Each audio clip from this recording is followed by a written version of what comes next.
આપણે લીમડો છે, સીતાફળી છે, આ 10 પ્રકારના વનસ્પતિઓ હોય ગૌમૂત્રમાં ડુબાડીને એની દવા બનાવવાની આવે. એની અમે તમને પુસ્તિકાએ આપશું.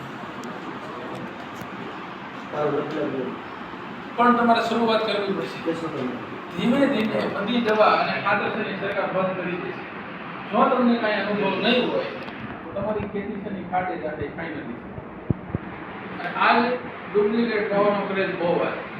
તમને એક દવા પાછી આપે એની સાથે બે ત્રણ દવા છે ને એ ખોટી પણ ખૂબ સારા રિઝલ્ટ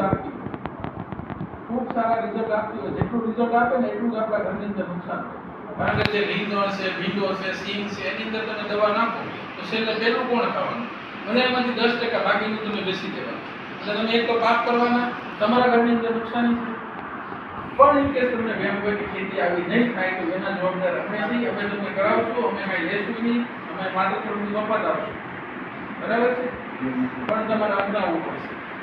તો આની અંદર છે ને ખૂબ અને ખૂબ ફાયદો છે. હું શું કરવાની અંદર તો તમને કહું, અને 8 વર્ષ પૂરા થઈ ગયા. હું 8 વર્ષ અમદાવાદની સિવિલની અંદર કાઢી નાખ્યો. શું કરવા?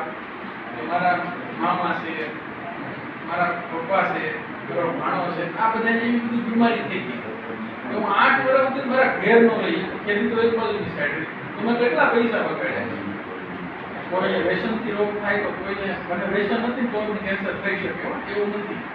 એવું પ્રાકૃતિક કરવું 8 વર્ષથી મને નહીં થાય. કારણ કે હું ક્યારેય કે બહારનું તો ખાવાનું ને અમદાવાદ ગયો તો અરે કે 24 કલાક ટિફિન લઈને નથી ખાતો. એટલે ખાસ ખાણીપીણીની અંદર છે. ખાણીપીણી આપણે બદલાવે.